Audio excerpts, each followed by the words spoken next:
Фатих Хөсни. Энҗеле калфак. Укый Резидә Салахова.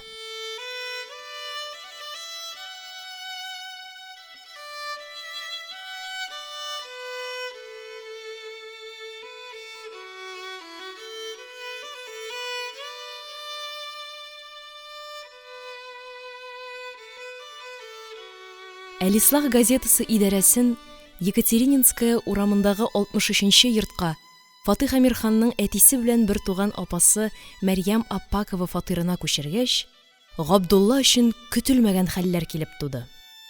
Бу күченең сәбәбе бик тә аңлаешлы иде. Фатихның аягы авырту сәбәпле, аңа Болгар номерларына чаклы барып йөрү шактый ук читенләште. Мәрьям Аппаковалар ярты юлда иде. Өйләре зур, күңелләре киң. Аларга чаклы Фатихны көн сайын иртән сыңар күзле Мәхсүм кучер ат белән китереп куя торган иде. Әнә шулай урын алыштыру нәтиҗәсендә Габдулланың тормышында һәм иҗатында үзенә бер төрле нурлы эз калдырып, кавыша алмаган гашыйклар хикәясе сыман бер вакыйга сузылып узды. Монда бәлки шагыйрьгә 22 яшь тулган булуын һәм җәй әле тик башланып кына киткәнлектән табигатьнең күпереп чәчәктә утыруында искә алырга кирәктер.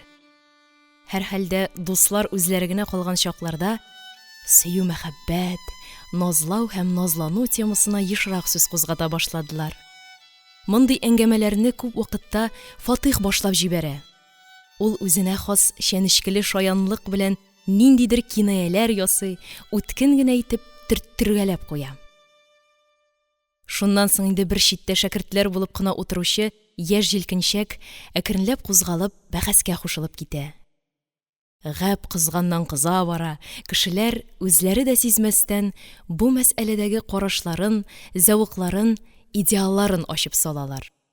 Берәүләр бай кызына өйләнеп, кәеф сафа чигү турында, икенчеләре хатын-кыз хөрлеге, өченчеләре яңа гаилә мөнәсәбәтләре турында сөйләп китәләр. Әңгәмә кызганнан кыза бара. Тормыш юлына әле тик аяк кына баскан бу яшьләр гаҗәеп зур дәгъвалар белән берсе икенчесеннән күбрәк белгәнлекне күрсәтергә тырышып, сөйләнепме сөйләнәләр.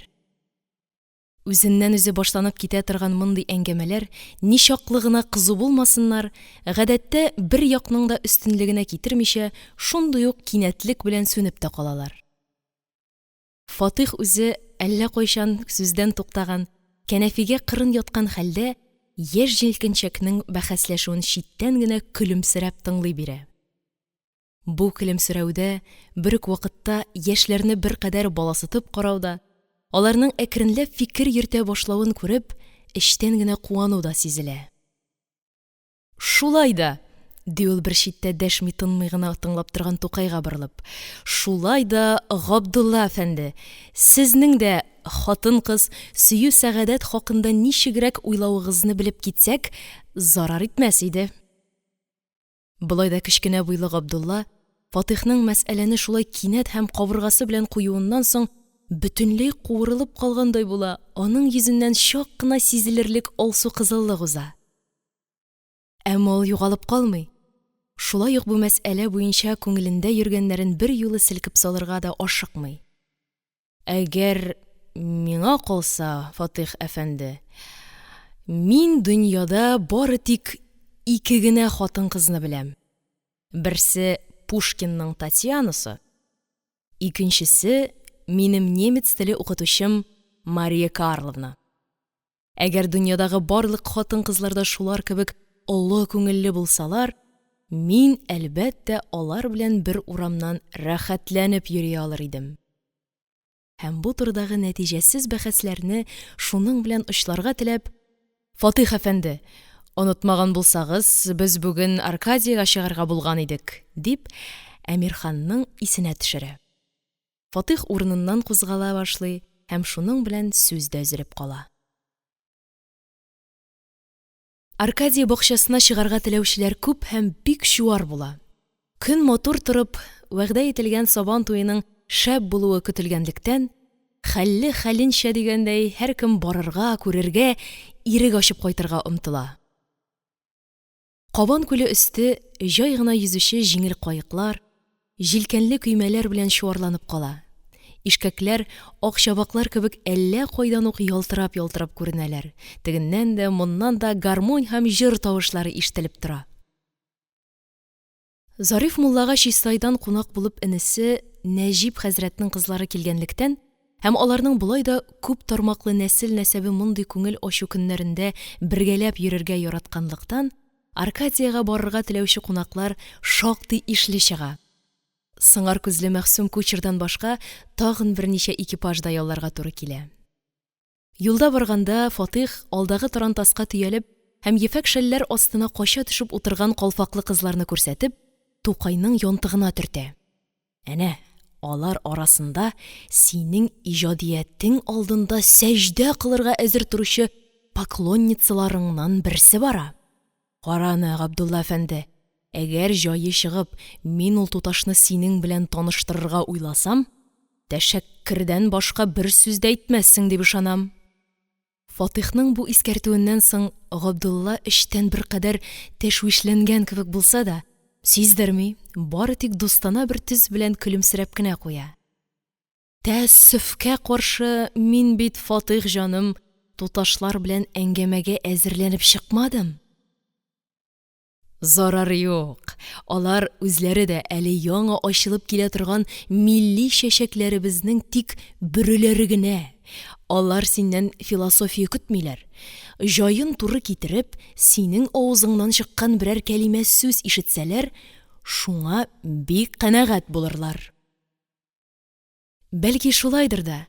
Әмма Габдулла өчен шул минуттан башлап тынычлык бетте. Күңелендә әллә нинди тәшвишле уйлар кузгалды. Һәм әнә шул мавыктыргыч уйлар арасыннан әллә кайдан узган ел язып ташлаган бер шигыренең беренче мисрагы нишләптер гел тел учына килеп тора башлады. Эй, матур, иренмәче, еш кына көзгегә бак. Күр йөзеңне, нинди нурлы, нинди алсу, нинди ак.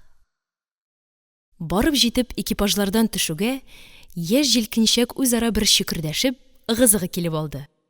Кызлар шагыйрь күңелендәге шигырь кәлимәсен чынлап та сизенгән кебек, көзгеләрен чыгарып, калфакларын рәтләргә, чәчләрен төзәтергә, битләренә кершән иннек сөртергә тотындылар. Олыраклар тәҗрибәле күзләре белән тирә-якка бер караш ташлап алдылар. Аркадиягә беренче килүләре генә түгел, кая барсаң нәрсәгә ирешергә мөмкин булачагын яхшы беләләр. Шуңа күрә ыгы-зыгы килеп, кырыга шыбырдашып йөрүгә караганда, үзләренә ошаган тынрак бер почмакка китеп, әкрен генә кәефләнеп утыруны хәерлерәк саныйлар иде. Фатих хәйләкәрнең үз чамасы булган икән.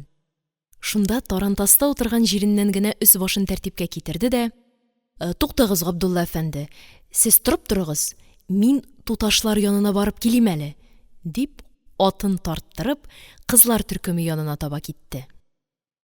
Алар барысы да бер агач тармаклары булганлыктан, һичбер тартынысыз Фатих тарантасы янына җыелып, туганнарча бер гөрләшеп алдылар. Аннары Фатих кызлар арасыннан урта буйлы, түгәрәк ак йөзле, мөлаем карашлы һәм килешли әледән-әле артка таба карангалап килгән яшь кенә кызны үзе янында калдырып, аның белән бик кирәкле бер нәрсә турында киңәшкән кебек сөйләшә башлады. Әллә кайдан сизелеп тора, ул әлеге кызны Тукай янына барып килергә димли иде.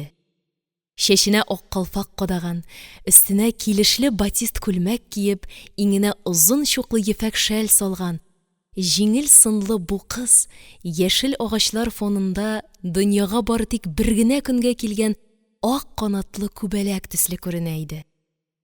Җитмәсә, ул кыз Фатихның туганнан туган сеңлесе иде. Аннары тагын Габдулла ул кызның үзенә бер төрле ягымлылык сирпеп көлгән тавышын да ишетеп калган иде. Гомумән, көне дә әйбәт иде, кешеләр дә күп иде, кояшы да бик көләч иде. Төсләр, авазлар, моңнар күп иде. Аңа хәтле гел дип әйтерлек Болгар номерында типографиядә томаланып яткан, аннары Әлислах тирәсендә чуалган һәм узган көннәрендә ятимлектән башы чыкмаган Габдулла өчен кинәт килеп туган бу баш әйләндергеч якты көн ничектер күзләрне чагылдырган кебек булды. Үксез бозауның авызы ашка тисә, борыны каный дигәндәй, Габдулланың да чак кына борыны канамыйча калды. Һәрхәлдә кинәт иңгән бу бәхет, бу җиңел сынлы күк кызы аңарга якынрак килә калса, Габдулла үзен югалып калыр кебек сизә. Аның белән кара-каршы очрашып сөйләшүгә караганда, ул кызга читтән сокланып торуны артыграк саны иде. Беренче карашка күктән иңгән кебек булып күренгән ул кыз, чынлыкта исә чистай хәтле чистайдан тик бер генә теләк белән, шагыйрь Габдулла Тукайны күрү теләге белән генә килгән. Һәм ул үзенең әдип Фатих абыйсы аркасында моңа ирешү алай читен булыр дип тә уйламый иде. Чистайның кызлар мәктәбендә укыган чагында ук ул кызга Габдулла Тукай дигән шагыйрь турында күп кенә ишетергә туры килгән иде. Кулына төшкән күп кенә шигырьләрен ул үзе дә яратып укыган һәм байтагын яттан да белә иде. Искә алмый үтеп булмый торган янә бер як. Ул 17гә җитеп килә торган бер кыз иде. Ләкин кызның алдан корган исәпләре һәм өметләре һич тә көтелмәгән рәвештә һавага очтылар. Кыз Фатих абысына ияреп, ояла-ояла шагыйрь Габдулла Тукай абыйсы белән танышырга дип килгәндә, Габдулла үз урынында юк. Ул каядыр китеп барган иде. Фатих алай-булай карангалап, күзләре белән Тукайны бик тырышып эзләсә дә, нәтиҗәсе дә, шагыйрь үзе дә күренмәде. Кыз бу хәлдән шактый угап торып, Фатих абысыннан күзләрен качырырга тырышты һәм учында кулъяулыгын әвәләштереп, кулларына урын таба алмагандай уңайсызланып торды. Әлбәттә, Фатих ул кызның самими аптырау белән тулган күзләренә игътибар итмичә кала алмады. Нишләп танышсын соң? Мин кем соң ул хәтле? Кызның күзләрендә әнә шундый сораулар чагылган иде.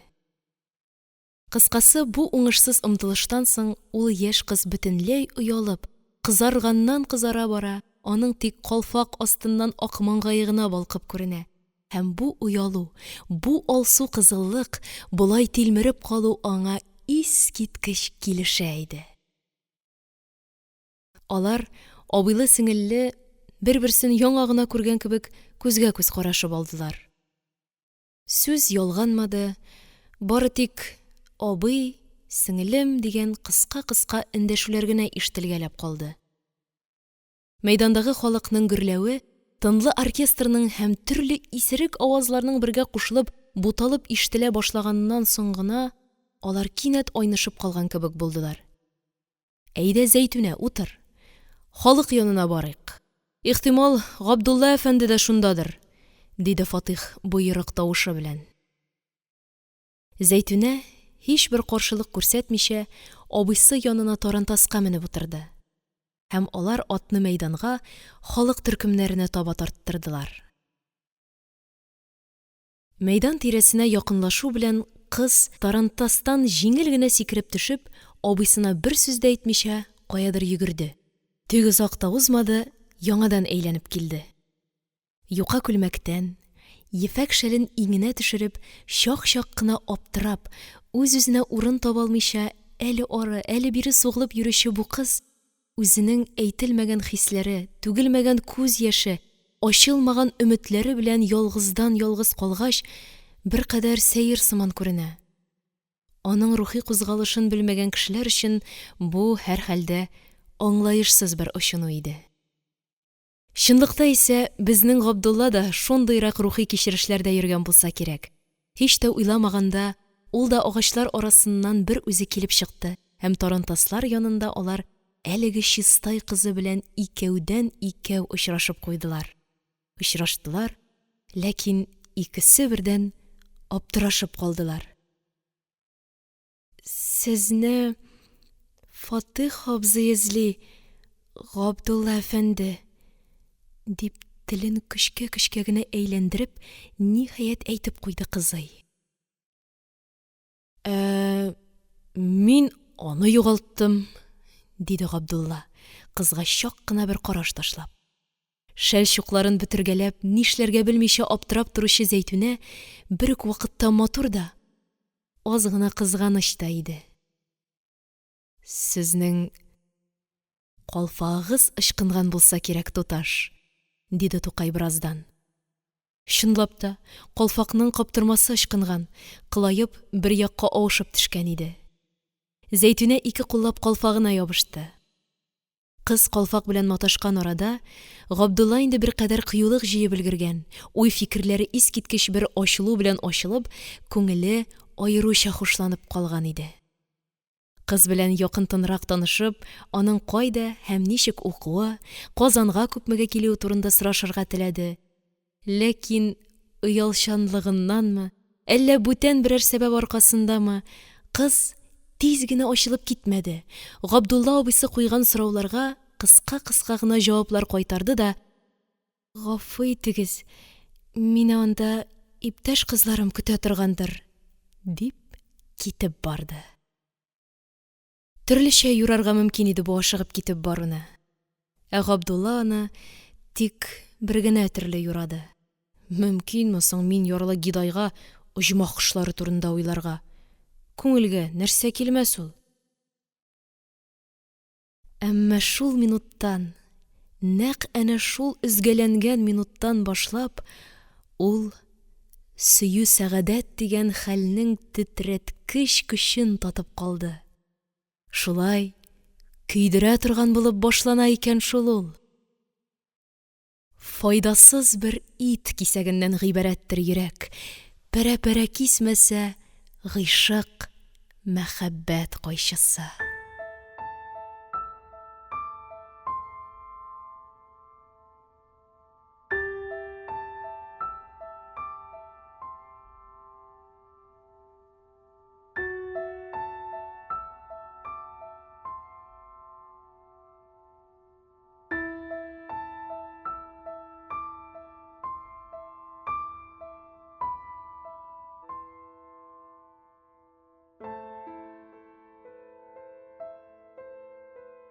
Юк, дөньяда хатын-кыз дигәнең немец теле укытучысы Мария Карловна яки Пушкинның Татьянасы белән генә бетми икән.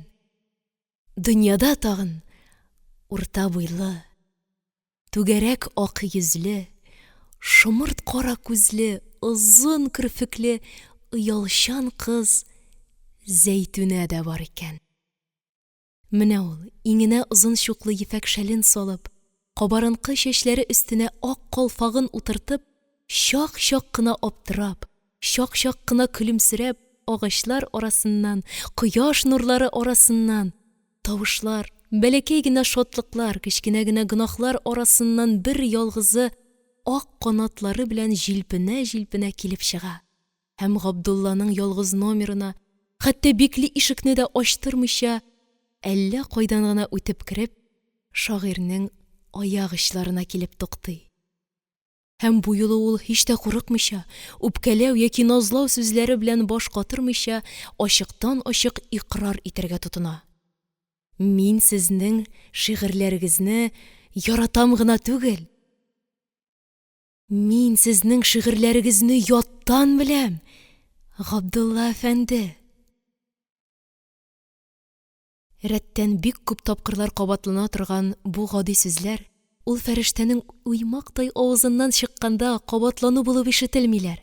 Авазлар берсе икенчесен күңелле рәвештә тутырып, тылсымлы бер шигърияткә, мәңгелек бәхет теләп кылган дугага әвереләләр. Мин сезнең шигырьләрегезне яттан беләм, Габдулла әфәнде. Мин сезнең шигырьләрегезне яттан беләм, Габдулла әфәнде. Екатерининская урамындагы 60-нчы йортта торучы Мәрьям Аппакова Зәйтүнәнең дә апасы иде. Өстәвенә тагын Мәрьямнең Зәйтүнә яшьләрендә үз кызы да бар иде. Апасына килүдән Зәйтүнәне берәү дә тыя алмады.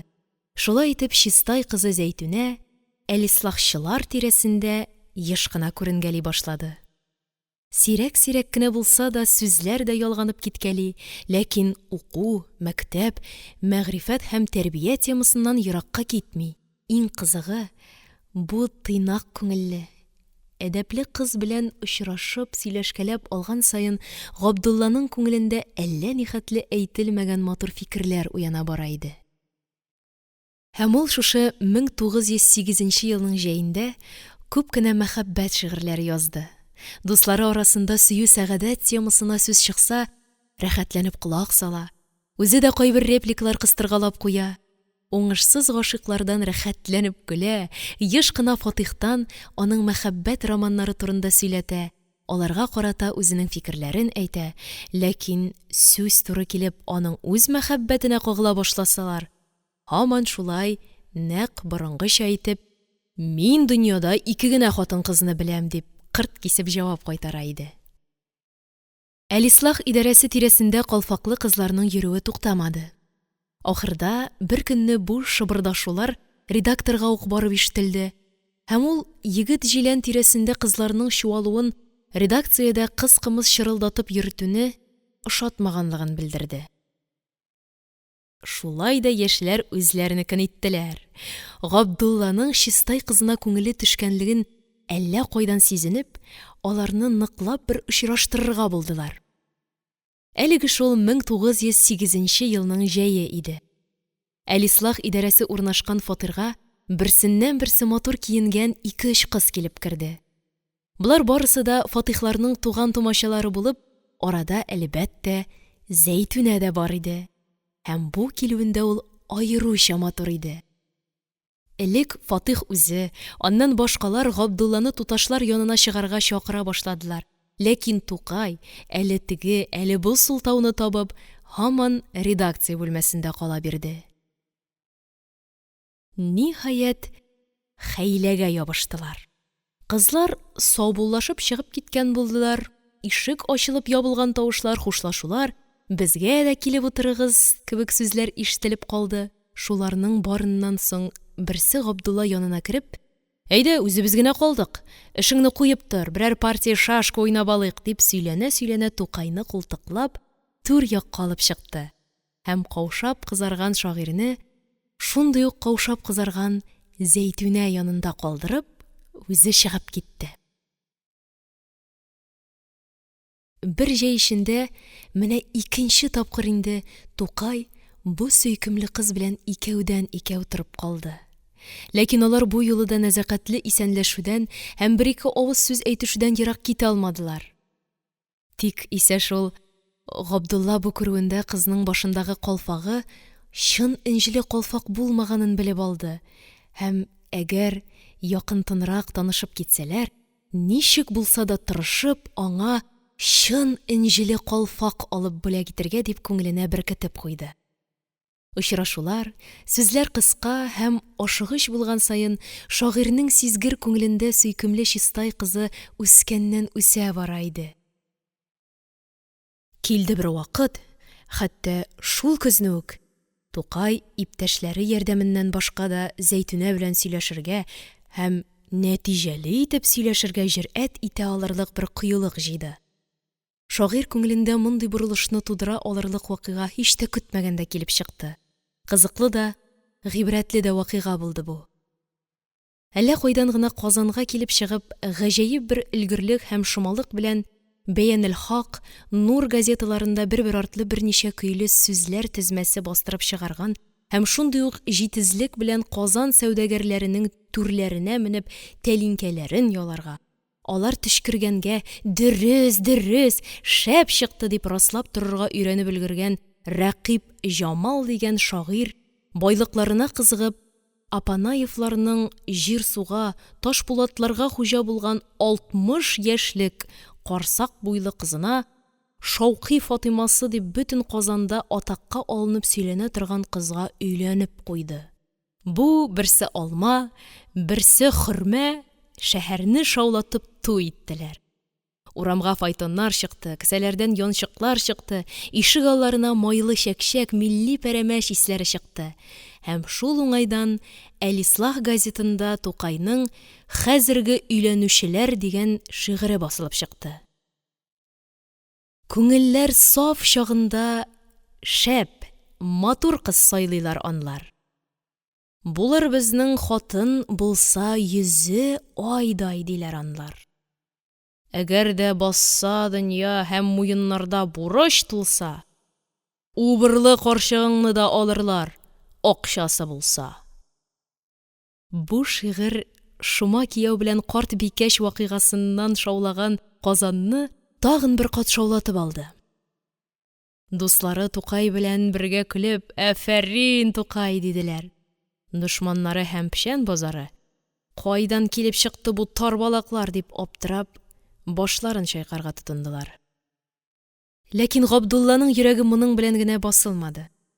Нәкъ шул көннәрдә, Казан яшьләренең бер өлеше динем өчен түгел, көнем өчен дип 60 яшьлек кызлар кочагына атылганда, Габдулланың шәрә, бары тик китап кәгазьләр белән генә тулган бүлмәсенә ишек-фәлән ачып тормыйча, әллә кайдан гына үтеп, әлеге теге ак канатлы фәрештә очып кергәндәй булды. Һәм гүяки аны кулыннан тотып урамга, далага, дөньяга өстери башлады. Хәер, Габдулла да бүлмәсендә бикләнеп кала алмады. Хисләрне һәм яшьлекне алтынга сатып яшәп азапланучыларны күрә торып та, үзенең саф хисләре алдында уялып, башын комга тыгып маташуы аңа ничектер кытышкыч көлке тоелды. Һәм ул бер кешегә бер сүз дә әйтеп тормастан, үз башына алырга дип җыеп килгән акчасына кечкенә генә инҗеле калфак сатып алып, әлеге Чистай кызын эзләп китте. Элек Екатерининская урамына, аннан Яңа Бистәгә, Зариф хәзрәт өенә барды. Ләкин ул соңгарак калган иде. Чистай кызларының әле хәзер генә пароходка төшеп китүләрен, әле китеп тә өлгермәү ихтималы булганлыгын аңа хәбәр иттеләр. Габдулла инҗеле калфакны кесәсендә килеш капшаган хәлдә һәм үз хисләренә үзе буыла-буыла пристаньга чапты. Ләкин әүвәлге кыюсызлыклары өчен күрәсең, язмышның аннан көлүе булгандыр. Ул пристаньга төшеп җиткәндә, Кама дигән җыйнак кына ак пароход Дебаркадердан аерылып, шапырдый-шапырдый суның уртасына кереп бара иде инде. Палубада яулыклар булгап саубуллашучы кешеләр арасында хәрәкәтсез калып, Казан өстенә моңсу караш ташлап баручы бер кызны күреп алды Тукай. Ул идеме ул? Әллә түгел идеме? Аңа кинәт бик күңелсез, бик ямансу булып китте. Мәгънәсез бер чүпрәк кебек булып калган инҗеле калфакны кесәсендә әвәли шагыйрь пароходта мам күздән югалганчы яр буенда басып торды. Күңелен ниндидер тырнап ала һәм шул тырналу астыннан яңа инҗе бөртекләре кебек яңа хисләр, мәхәббәт, сөю сәгадәт, аерылу һәм кавышу, тагын аерылу һәм тагын кавышу турындагы җитди хисләр кузгала иде. 1936 ел.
Әлеге һәм башка аудиокитапларны tatkniga.ru сайтында бушка тыңлый һәм йөкләп ала аласыз.